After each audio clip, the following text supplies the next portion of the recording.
titulado esta predicación La fe que vence al mundo. La fe que vence al mundo. Vemos que Jesús aquí está animando a sus discípulos y acaban de salir del aposento alto donde tuvieron la cena y van camino al huerto de Getsemaní y los va animando. Pero también les está diciendo lo que va a venir. Les está diciendo, ¿saben? Van a venir pruebas.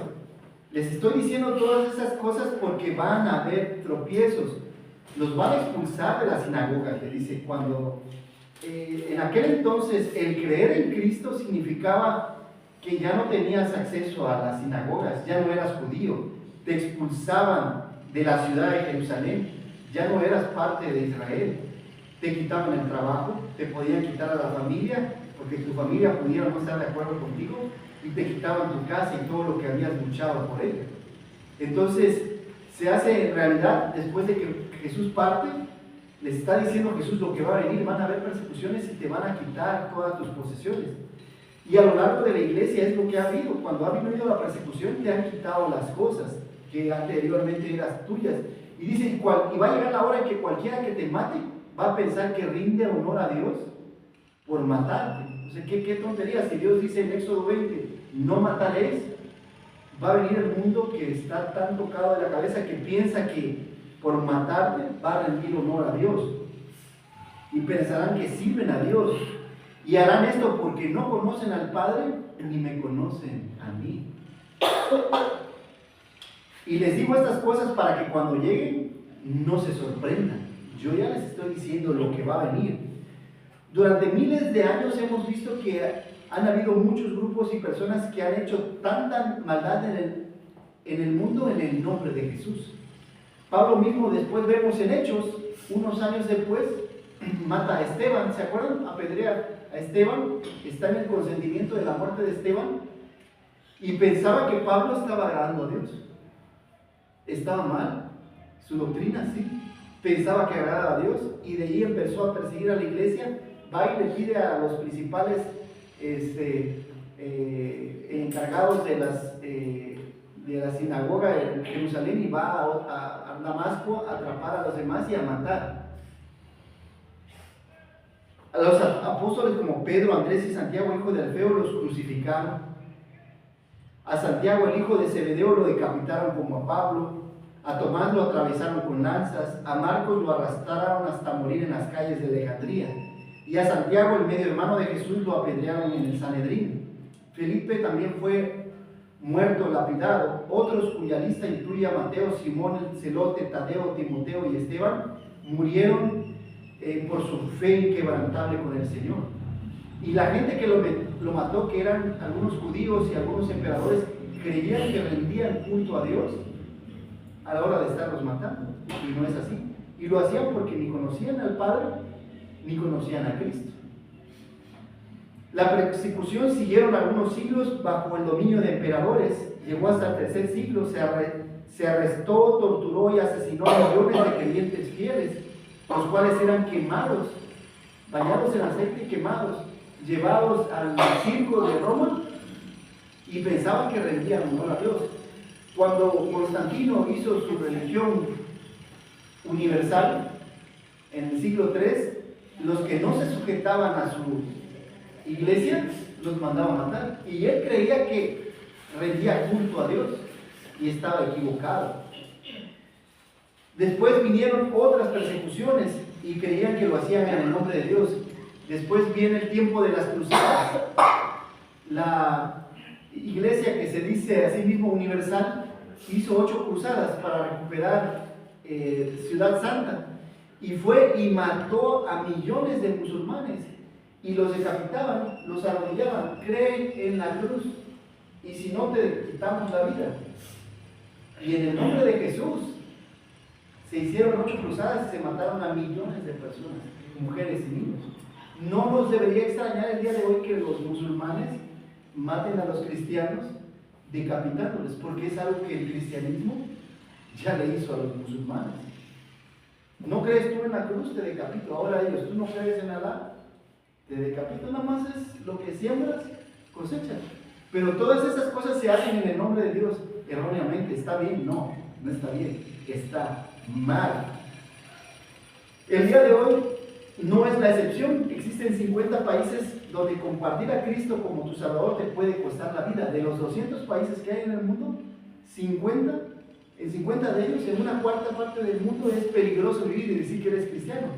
Porque te pueden secuestrar, te pueden asesinar o te pueden desaparecer. Un artículo de 1997 en el New York Times informaba que en este siglo han muerto más cristianos por el simple hecho de ser cristianos que en los primeros 19 siglos posteriores al nacimiento de Cristo. Imagínate, tú podrías decir, no, pues en este siglo ya estamos más seguros. No, en este siglo han matado más cristianos que en los 19 que nos antecedieron. Porque tal vez no vivimos en un país, gracias a Dios, peligroso, pero sí los hay. Sí hay países donde te desaparecen, te secuestran, te matan y te hacen la vida imposible. Aquí vemos a los discípulos que estaban a unas horas de quedarse sin su maestro. Pero entonces Jesús los anima a confiar en su nuevo maestro, que va a ser el Espíritu Santo. Ya no va a estar Jesús ahora como su maestro, ahora será el Espíritu nuestro maestro, tanto de los discípulos como nuestro, que nos enseña y nos guía. Y les advierte que vendrán muchas tristezas, pero deben aprender a estar siempre gozosos. Porque nuestro gozo no depende de este mundo ni de las circunstancias, sino depende de Dios. Y les profetiza que en el futuro vendrán muchas aflicciones, pero que la forma correcta en que deben responder es con paz. Es lo que al final termina el capítulo Juan, capítulo 16, dice, por nada, no se aflijan, porque yo he vencido al mundo, así que tengan paz. ¿Qué te está robando la paz el día de hoy? Debes confiar que Dios ha vencido al mundo y por eso podemos tener paz. Ahora, ¿qué propone el texto? Que tengamos una buena comunión con el Espíritu Santo a pesar de las tristezas y las aflicciones que pudiésemos tener. Y la principal función del Espíritu es que Él vino a convencer al mundo de pecado, de justicia y de juicio. Sí, el Espíritu Santo nos consuela, nos guía, nos alienta, nos anima, nos ayuda, da diferentes dones en la iglesia y Él es luz y es consuelo, pero la principal función del Espíritu Santo es que vino a convencer al mundo de pecado, de justicia y de juicio. Y ahora, porque el Espíritu Santo vino a convencer al mundo de pecado, de justicia y de juicio, tú debes ser parte de su obra. Tú debes ser parte de su obra. ¿Cómo? Aprendiendo de Él, con gozo y con paz. Y vamos a ver el primer punto. Porque el Espíritu Santo vino a convencer al mundo de pecado, de justicia y de juicio, tú debes ser parte de su obra. ¿Cómo? Aprendiendo de Él. Aprendiendo de Él. Él es nuestro nuevo maestro. En aquel entonces los discípulos tenían a Jesucristo y le preguntaban cualquier cosa. Señor, cuando ven al ciego de nacimiento, ¿quién pecó? ¿Este o sus padres? Y Jesús les dice, ni esto, ni sus padres, porque hay enfermedades para gloria de Dios y los sanan, ¿no? Y siempre que tenían ellos dudas, preguntaban, ¿se acuerdan? Y incluso hasta los enemigos de Él le preguntaban, ¿es bueno darle el tributo a César o a Dios? Y Él decía, ¿se acuerdan con su sabiduría? Darle a César lo que es de César y a Dios lo que es de Dios. Y venían, ¿no? Y siempre lo andaban buscando para hacerlo caer. Señor, ¿quién es mi prójimo? Y Él da la parábola del hijo pródigo, ¿no? Dice que mi prójimo es cualquier persona que yo puedo hacer un bien. Y Dios dice que amemos primero a Dios y después a las personas. Dios quiere que amemos a las personas y aún a los enemigos. Y entonces los discípulos tenían a Jesús para preguntarle, pero él está diciendo, yo me voy a ir al Padre, ya me voy, adiós, ya dentro de poquito me van a agarrar y ustedes van a salir corriendo. Y él dice, esto no se los dije al principio porque yo estaba con vosotros, pero ya no voy a estar con vosotros, ahora yo voy al Padre. Y ellos preguntan, ¿a dónde vas? Porque estaba llena de tristeza el corazón. Entendían que Él se iba a ir, pero no sabían todavía lo que acontecía la noche, de que iban a secuestrar a su maestro, iba a ser asesinado. Pero dice, yo os digo la verdad que conviene que yo me vaya para que el Espíritu Santo venga y les ayude en todas sus tristezas, en todas sus necesidades, enfermedades, problemas, pruebas, tentaciones, circunstancias de la vida. Porque cuando Él venga, convencerá al mundo de pecado. Esa es la función del Espíritu Santo, que viene a convencer al mundo que ha pecado. Y al pecar hemos ofendido a Dios y estamos destituidos de la gloria de Dios. No podemos ir al Padre, al cielo donde está Él, y vamos a condenación eterna. Porque dice, pero ¿de qué pecado? Dice Jesús, de pecado por cuanto no creen en mí. El pecado por el cual es condenado el mundo es por la incredulidad de no creer que Cristo vino a morir en la cruz por nuestros pecados. Hay muchos tipos de pecado: mentir, robar, matar, codiciar, adulterar, deshonrar a los padres, idolatría. Pero el pecado por el cual se juzga a este mundo es el pecado de la incredulidad, de que no creen. Ven una creación tan hermosa. ¿Quién pudo crear esto? No se creó solo. Tuvo que haber un creador, y ese es Dios. Todas las cosas buenas, porque son más cosas buenas que pasan en nuestra vida que malas, es gracias a Dios. Y entonces por tu incredulidad serás condenado y juzgado. De justicia, por cuanto voy al Padre y no me veréis más. ¿Dónde está el Padre? En los cielos. Pero para poder ascender al cielo, dice Dios que ninguna cosa inmunda que cometa pecado entrará al reino de los cielos. Entonces dice que Jesucristo murió en la cruz, pagó por los pecados de la humanidad, hizo justicia. La paga del pecado es muerte, y alguien tiene que pagar. Alguien tiene que pagar los platos rotos, y Cristo pagó en la cruz por todos los pecados de toda la humanidad.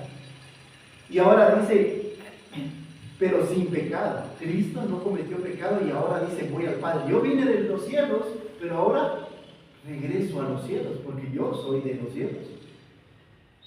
Y de juicio, por cuanto el príncipe de este mundo ha sido ya juzgado. Satanás ya ha sido juzgado, ya ha sido condenado, se rebeló desde un principio, fue con Adán y Eva y le metió cizaña para que estuvieran en contra de Dios, y vino el pecado, y ese pecado entró a todos los hombres, pero ya fue condenado en la cruz. Satanás pensó que al levantar en la cruz a Jesús, vencía y ganaba, pero no. El que venció fue Cristo, al vencer por medio de su muerte, demostrar su amor a la humanidad, y entonces condenar así a este mundo, pero también al príncipe de este mundo, que había hecho lo que había querido. Pero ahora Dios ha juzgado a este mundo y ha juzgado al enemigo. Y Jesús los está animando, diciéndole, tengo muchas cosas que decirlos, pero todavía no están listos. Pero cuando venga el Espíritu de verdad, el Espíritu Santo, Él los guiará a toda verdad, porque no hablará lo que Él quiere, sino hablará de lo que yo he hablado. Y es cuando viene en Hechos capítulo 2, que viene el Espíritu sobre los discípulos, y hoy está sobre cada uno, sobre cada creyente, quien nos ayuda a entender la palabra de Dios. Es Él, el Espíritu Santo, es quien nos ayuda a entender la palabra de Dios. Y entonces podemos conocer todas las verdades. Ellos no estaban listos, pero cuando el Espíritu Santo viene sobre tu vida, Él te ayuda a vivir esta vida. Nos instruye, nos guía. Y dice, no habla por su propia cuenta, sino que habla lo que Él ha oído. Jesús vio al Padre y da testimonio del Padre al verlo, pero el Espíritu dice que escuchó al Hijo y habla. Porque dice, en pocas palabras, dice, Cristo dice, el Padre y yo uno somos, pero el Espíritu y yo también uno mismo. Él está diciendo que el Espíritu Santo que queda en este mundo es el mismo. Cristo asciende y está en los cielos para interceder por nosotros, pero ahora su Espíritu está en cada creyente. Por eso Él es la cabeza de la iglesia. Cristo está aquí en espíritu. Nosotros somos su cuerpo y Él es la cabeza. Y Él sigue liderando a la iglesia si obedecemos su palabra, ¿verdad? Si hacemos caso a lo que Él nos dice, porque cuando no, pues seguimos nosotros haciendo nuestra voluntad. Y dice, y Él me glorificará, porque tomará de lo mío y os lo hará saber. Lo que yo he dicho, Él os enseñará. Todo lo que tiene el Padre es mío, por eso dice que Él tomará de lo mío, porque Él os hará saber que es el mismo Espíritu quien ahora nos gobierna, Cristo mismo, pero en Espíritu gobernando la iglesia. Ahora, el Espíritu Santo es una guía, como un mapa, para que pudiéramos venir aquí con mi esposa de Chiapas aquí a Monterrey. Pues no traje un GPS, pero sí escribí una hoja por donde debía pasar. Y tenía que pasar primero por Veracruz, de ahí Puebla, de ahí me vine por el Golfo, Tamaulipas, y bueno, me perdí por ahí por Tamaulipas, me fui a meter a otro pueblo, gracias a Dios que logré salir de ahí, pero necesitaba de un mapa. Y este es nuestro mapa para vivir la vida. Entonces, entre más conozcamos este mapa, entre más lo leamos y memoricemos y lo estudiemos, mejor nos irá. No me va a pasar a mí que llegué a Tamaulipas y decía la autopista Tamaulipas, pero como mi hojita decía que derecho, yo me fui derecho, pero no sé en qué momento agarré una carretera más larga, que me perdí como 1 hora, 2 horas más. Me metí a un pueblo, creo que esa era la antigua carretera para venir acá, antes de que hicieran la nacional. Y pude haber llegado antes, pero de ahí dije, ¿qué onda? Pero, gracias a Dios a veces nos pasa así, nos perdemos en algunas decisiones que tomamos en nuestra vida, que las tomamos carnalmente o a nuestra propia decisión, sin tomar en cuenta a Dios. ¿Con quién me voy a casar?, dicen algunos jóvenes. Pues dice Dios, no te unas con yugo desigual, hazle caso a Dios. Mis amigos, ¿quiénes deberían ser mis amigos? Pues de preferencia que sean hermanos que comparten mi fe. No vayas a agarrar amigos que no lo sean, porque pueden, las malas conversaciones corrompen las buenas costumbres. Entonces hay tantas cosas que Dios puede enseñarnos en su palabra para poder vivir esta vida. Pero puedes decir, me cuesta seguir instrucciones. Sí, a la mayoría nos cuesta seguir instrucciones, pero es mejor preguntar que corregir. Es decir, me acuerdo también la primera vez que fui al aeropuerto allá en Chiapas, y entonces estaba como 1 hora, y entonces iba y dije, había una disyuntiva pero no era clara, y jalé a la derecha, y ya llevaba media hora, pero ya debía haber llegado. Agarré, me paré, pregunté a un señor que iba caminando, oye, le digo, ¿y el aeropuerto? Dice, ya te lo pasaste hace como media hora, regrésate. Y entonces es mejor seguir las instrucciones que avanzar en la vida y después tengas que retroceder y haber perdido tiempo, dinero, esfuerzo, sufrimiento, que pudiste haberte ahorrado si me hubiese yo parado en la disyuntiva que había ahí, en la encrucijada, pero por no conocer. Y me fui sin conocer, o sea, así sin saber nada, sin preguntar. Pasa así de que quieres tomar decisiones sin tomar en cuenta a los demás, sin pedir un consejo. Puede pasarte como me pasó a mí cuando fui al aeropuerto y me perdí. 3 maneras en las cuales el Espíritu glorifica a Cristo. Primero que nada, Él escribió un libro acerca de Cristo. 3 maneras en cómo el Espíritu glorifica a Cristo. Primero, el Espíritu fue el que escribió este libro, porque toda la Escritura es inspirada por Dios. Y Dios utilizó a hombres inspirados por Dios para escribir este libro.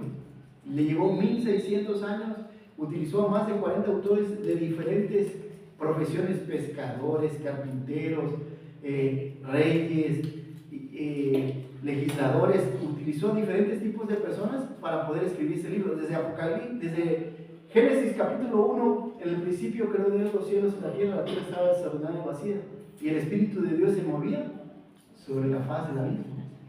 Y hasta el Apocalipsis, que termina en el último capítulo 22, versículo 21, la gracia de nuestro Señor Jesucristo sea con todos vosotros, amén. Vemos al Espíritu Santo de Dios actuando al escribir este libro. ¿De quién habla este libro? De Dios. De Cristo, ¿verdad? Y es lo que viene a hacer el Espíritu, viene a hablar y a dar testimonio de Cristo. Pero también el creyente es responsable de dar testimonio de Cristo. No solamente el Espíritu que mora en nosotros, sino también nosotros. Segunda, hace a un creyente como Cristo. El Espíritu es el que nos ayuda a conformarnos como a Cristo, hasta que todos lleguemos a la estatura del varón perfecto, hasta que todos lleguemos a ser como Cristo. Por eso Pablo decía, ser imitadores de mí como yo soy de Cristo. Que emulemos, que copiemos, que andemos como andaba Cristo. En el carácter, cómo debemos actuar. Vemos a Jesús siempre Él siendo manso y humilde de corazón. Y a nosotros a veces nos gana un poquito el enojo, ¿verdad? Nos enojamos y Jesús 2 veces se enoja. Vemos cuando cambia, cuando tira la mesa de los cambistas, ¿se acuerdan? Al principio de su ministerio y al final de su ministerio. Pero Él lo caracterizaba, en su carácter, era muy tranquilo, y la forma en cómo abordaba a las personas era una persona muy educada, muy propia y muy amorosa. Y a veces nosotros no lo somos, a veces somos de choque y tenemos que llegar a ser como Cristo. Y tercero, haya una esposa para Cristo. Eso es lo que el Espíritu, cómo glorifica a Cristo. Cada iglesia es diferente a otra iglesia cristiana, ¿verdad? Este es particular, la mayoría somos mayores de edad, pero hay iglesias que son jóvenes, porque tienen muchos jóvenes, otros que es muy infantiles, no porque lo sean en el carácter, sino porque tienen más niños y está empezando. Y entonces, así como cuando Dios mandó a Abraham, mandó a Eliezer, su siervo, a buscar una mujer para su hijo Isaac, así Dios mandó al Espíritu para hallar una esposa para Cristo, porque la iglesia es la esposa de Cristo, hablando simbólicamente. Entonces el Espíritu es quien halla en el mundo, convence al mundo de pecado, de justicia y juicio para que venga y le conforma a una esposa, una iglesia para el Señor Jesucristo. La primera verdad nos lleva a la segunda verdad, porque el Espíritu Santo vino a convencer al mundo de pecado, de justicia y de juicio. Tú debes ser parte de su obra, tú debes ser parte de su obra. ¿Cómo? Con gozo. ¿Cómo con gozo? Jesús les está explicando a sus discípulos que viene una prueba todavía. Y le dice, todavía falta un poco y no me veréis, y de nuevo un poco y me veréis, porque yo voy al Padre. Y dice, y no me veréis porque me van a atrapar, me van a enjuiciar injustamente, me van a matar en la cruz y voy a estar 3 días en la sepultura. Por eso dice, no me veréis, pero de nuevo un poco y me veréis. Y después Jesús resucita y está con ellos durante 40 días. Y después asciende a los cielos. Dice, porque yo me voy a ir al Padre que está en los cielos. Y entonces decían algunos de sus discípulos, ¿qué es esto que dice un poco y no me veréis? ¿Qué quiere decir con eso? No entendemos lo que Él dice. Él conoció que querían preguntarle, ¿por qué dudan de esto? Y Él les dice, vosotros lloraréis y os lamentaréis y se pondrán muy tristes, pero el mundo se alegrará de mi partida. El mundo pensará que me va a vencer. Los judíos estaban contentos al haber vencido a Jesús. El mundo estaba contento porque el mismo imperio tenía miedo de que se levantara un nuevo imperio y derrocara al imperio romano. Pero aunque estén tristes, vuestra tristeza se va a convertir en gozo. Decía el pastor en uno de sus libros, Warren Wiersbe, que una ocasión llegó a una isla en el Caribe y conoció a 2 hombres. Conoció al hombre más rico de la isla, lo invitó a comer, y estando comiendo con él, este hombre rico se puso a llorar, que era el hombre más infeliz del mundo y que no tenía gozo, aunque tenía aviones, tenía yates y tenía todo el dinero y todo lo que el dinero puede comprar, mas sin embargo no tenía felicidad, porque la felicidad no la puedes comprar, el dinero no puede comprar la felicidad. Y le dio tristeza y le compartió el evangelio, pero este hombre no creyó. Y bajó la colina ahí en la isla y se fue con el pastor a la iglesia que había llegado a predicar. Y el pastor era un pastor pobre, dice, apenas si tenía lo suficiente, y tenía 2 hermanas enfermas, las cuales él tenía que atender. Aparte tenía que trabajar, y aparte tenía que atender la iglesia, y aparte el hermano había perdido a su esposa y estaba viudo. Dice, y al cenar esa noche con él, dice, muy humildemente, vi a un hombre sumamente feliz, que no dependía del dinero. Él nunca me dijo nada, pero yo vi que había gozo en su alma. Nunca lo vi quejarse. Todo lo que tenía que hacer y de todo lo que carecía y de lo poco que tenían, que nos había invitado a predicar a su iglesia y a la isla, vi una felicidad que no tenía el otro hombre. Dice, entonces pude entender un poco este versículo, que la felicidad no te la dan los bienes de este mundo, sino que viene por medio de Dios. Tú puedes vivir en un palacio y estar triste, pero podrías estar comiendo frijolitos y estar sumamente feliz, porque Dios es quien mora en ti.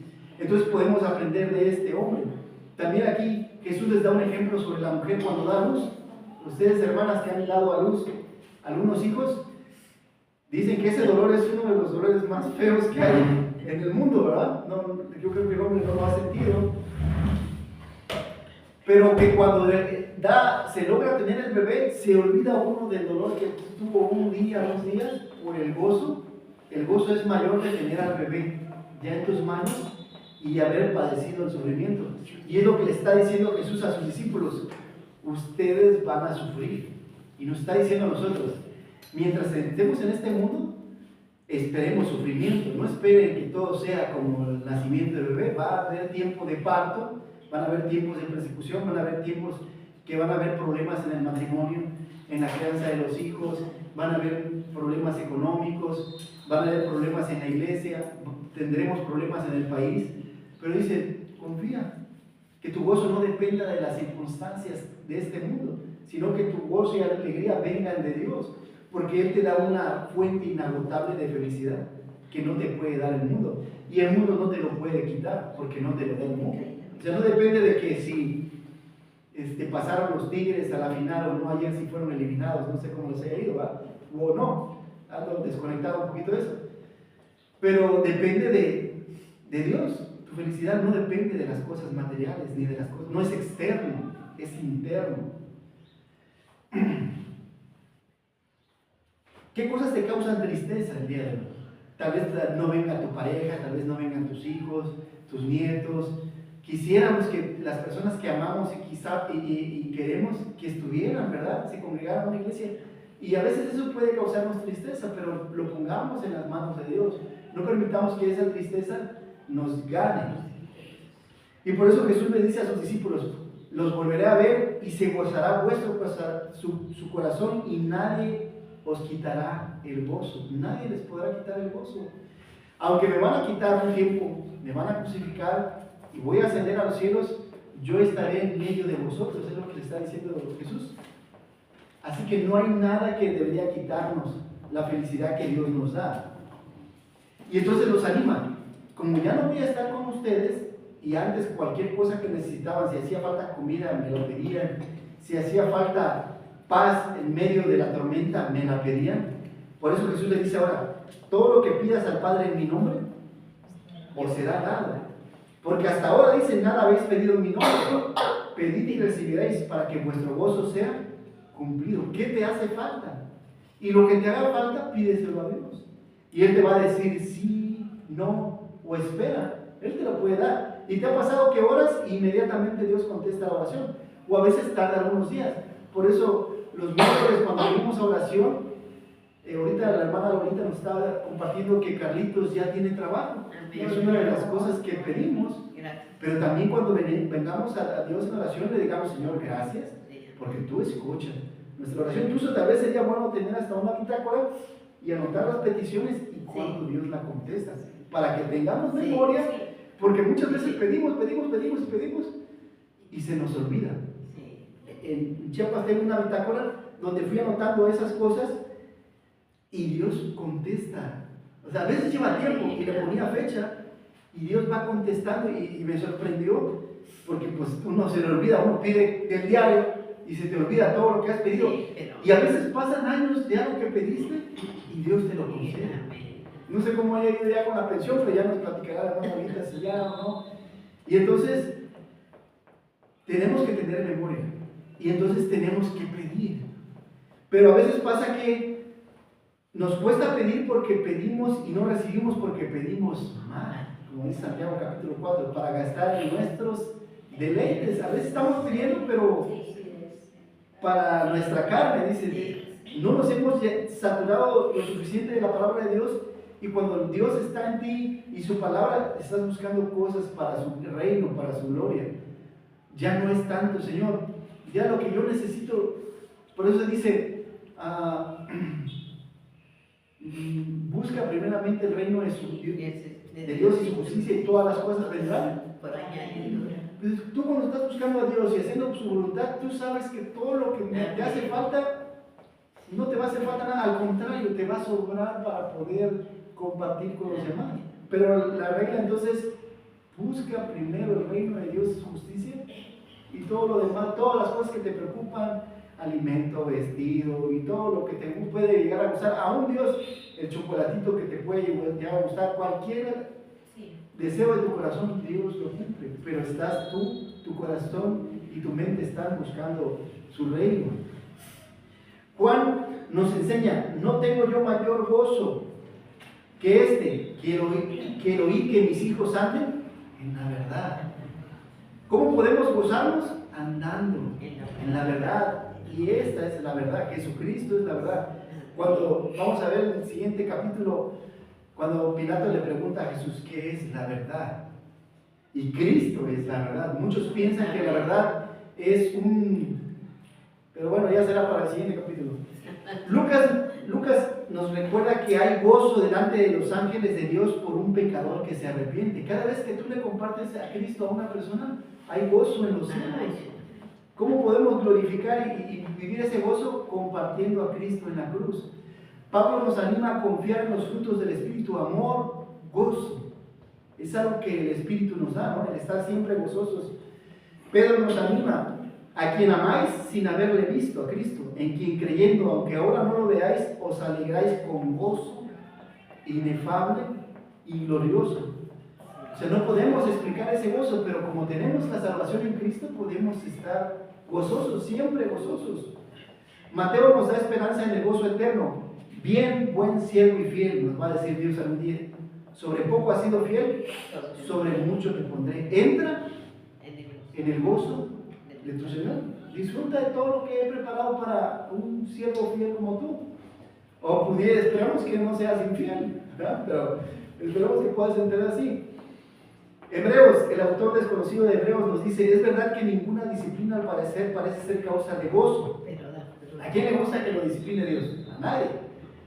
Sino de tristeza, pero después da fruto apacible de justicia a los que en ellas han sido ejercitados. Aún en la disciplina, podemos gozarnos en Dios. La segunda verdad nos lleva a la tercera verdad, porque el Espíritu Santo vino a convencer al mundo de pecado, de justicia y de juicio. Tú debes ser parte de su obra. ¿Cómo? Con paz, con paz. Jesús dice: yo he vencido al mundo. Y le dice Jesús a sus discípulos: yo sé que les he hablado con muchas alegorías. ¿Qué le decía Jesús a los discípulos? Absténganse de la levadura de los escribas y de los fariseos. Y decían los discípulos: ¿de qué nos está hablando? ¿Será que porque no trajimos suficiente pan? Y el Señor decía: ya si no les di de comer a 5,000 personas y después les di de comer a 4,000 personas, ¿ustedes creen que para mí es un problema dar la comida? Estoy hablando: absténganse de las malas enseñanzas de este mundo. Y nos dice a nosotros: ten cuidado de las falsas enseñanzas de este mundo. Hay muchas que se dicen iglesias, muchas denominaciones, muchas doctrinas que profesan la verdad, pero son igual que fariseos y escribas, que está errónea su enseñanza y te dice: abstente de esa levadura, te puede contaminar. Al ratito puedes estar en esas iglesias y puedes estar equivocado y estar caminando mal. Entonces Jesús muchas veces habló por alegorías, de manera simbólicamente. Cuando habla sobre la parábola del sembrador, el sembrador salió a sembrar y cayó en buena tierra, entre espinos, entre piedras y en el camino. Y ni los discípulos entendían: ¿y esto qué significa, Señor? Explícanos. Y entonces dice: a ustedes les he concedido entender los significados de las parábolas y las alegorías que son simbólicamente. No a todo el mundo. He escuchado a muchas personas que leen las parábolas y no entienden el significado de las parábolas. Tienen un significado, algunas una, algunas varias, pero porque no es para todos el entenderlo, es para los discípulos, para los hijos de Dios, el poder entender lo que Dios ha escrito. Y dice: por lo tanto ustedes deben pedir en mi nombre, dice, porque yo estaré al lado del Padre. Entonces yo puedo interceder por ustedes. Ahora tenemos a un abogado que está sentado a la diestra de Dios intercediendo por nosotros. Y por medio del Espíritu dice que tenemos entrada directa a la presencia misma de Dios. Antes solamente el sumo sacerdote podía entrar al lugar santísimo. Pero ahora tú y yo, simplemente en el nombre de Jesús podemos ir sentados en la combi, en el taxi o estando sentados en la casa y tener acceso a Dios mismo. Ya no solamente ahorita que quiero ir con la presidenta a hacer una petición. Veo difícil que puedas tener ese acceso. Pero tú puedes tener acceso directo a Dios en el nombre de Jesús. Por lo que Él está a punto de hacer, de morir en la cruz por nuestros pecados, por lo que Él ya hizo. Y Él da las razones porque el Padre nos ama. Esa es la razón. Tenemos ese acceso porque nos ama, porque Cristo mismo nos ama y porque el Espíritu nos ama y nos cuida y nos protege y nos provee. Y entonces ya los discípulos dicen, ahora entendemos y creemos que tú has venido de Dios porque lo sabes todo. Y Jesús les dice, ¿creen eso? Dice verdaderamente, pero en unas horas estoy a punto de ser apresado y ustedes van a salir corriendo. Realmente no están preparados. Y a nosotros podríamos decir, no, si yo hubiera estado en el lugar de los discípulos, yo me hubiera quedado. No, hermano, yo creo que sí hubiéramos salido corriendo. Porque a veces pasan problemas en nuestras vidas y ¿qué es lo que hacen? Salimos corriendo. No voy a ir a la iglesia porque tengo este problema, tengo esta necesidad, tengo esta prueba.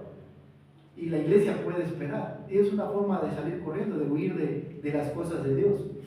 Entonces, y dice Jesús, habréis creído que yo salí de Dios, qué bueno que has creído eso, porque yo he venido al mundo, pero ahora dejo el mundo y regreso al Padre, y a donde yo voy, ustedes no pueden venir. Y dicen los discípulos, dice, aunque me van a dejar solo, no estoy solo, porque el Padre estará conmigo. Digo, hasta ese momento cuando dice, Elí, Elí, lama sabactani, Dios mío, ¿por qué me has desamparado? Cuando todo el pecado de la humanidad vino sobre él, y entonces, porque Dios es un Dios santo, queda él solo cargando en la cruz por nuestros pecados. Y anima a los discípulos en sus últimas palabras antes de entrar a Getsemaní. La hora viene y ha venido, y que seréis esparcidos por todos lados, pero el Padre estará conmigo. En el mundo tendréis aflicción, pero confiad. Ya Jesús le está diciendo a los discípulos, el mundo, tú vas a tener aflicción, y nos está diciendo hoy a nosotros, ¿sabes qué? Vas a tener problemas. Vivir esta vida está llena de retos y de problemas. En el matrimonio, con los hijos, en el trabajo, con los vecinos, en la iglesia, y a donde tú quieras que vayas, hay o no hay problemas. Y algunas personas deciden, dicen, ya no quiero tener más problemas, y se van a una montaña y se van como ermitaños. Pues sí, allá no tienen con quién discutir ni con quién pelear, ¿verdad? Pero si vienes allá y nada más con tu pareja, y hasta a veces el cómo me haces la comida es tema de discusión, ¿verdad? O el cómo manejas, o el cómo me lavas la ropa, cómo me planchas la ropa, llega a ser tema de discusión. En el mundo debemos de tener problemas. Hay un animalito que es un pez que es el salmón. ¿Sí han escuchado? ¿Sí lo han probado, verdad? Sí. Muy rico. Que viene del mar y va hacia el río en las partes más altas a poner sus huevecitos. Pero en ese caminar, en todo ese caminar, los tiburones, esos son presas de tiburones, de diferentes peces. Los osos cuando van entre la montaña los quieren comer. Otros animales. Los pescadores igual los quieren tomar, y entonces está llena de pruebas y dificultades, y la carne, porque la carne es muy diferente a otros peces por la presión que llega a tener el pececito. Entonces la gente cuando lo tiene en peceras, si tú no lo tienes activo, la carne se ablanda y este pececito se muere fácilmente en cautiverio. Pero si le pones otros peces que los persiguen, entonces se mantiene activo. Entonces a veces también parte de nuestra vida, parte de los problemas es que hayan esos problemas que te andan siguiendo para que te mantengas fuerte y musculoso y tu carne tenga sabor. Y entonces no veas esos problemas como el salmón, ves, va y hasta que llega y se llega a reproducir.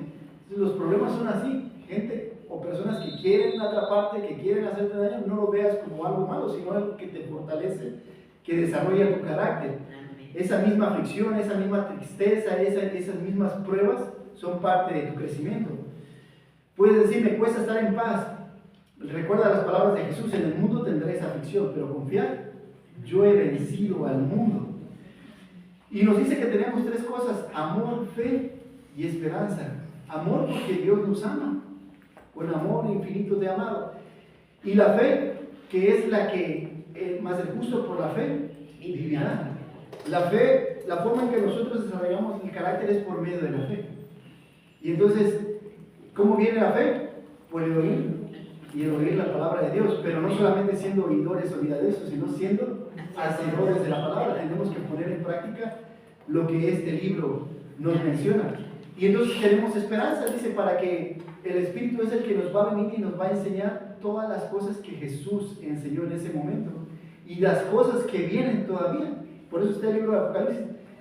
Ustedes son mis amigos, sí, y los he tratado como amigos y les he dicho lo que va a venir. Yo vengo por segunda vez, pero quiero que sepas que lo que yo vengo, vas a tener problemas, vas a tener persecución, vas a tener aflicción, vas a tener tristezas.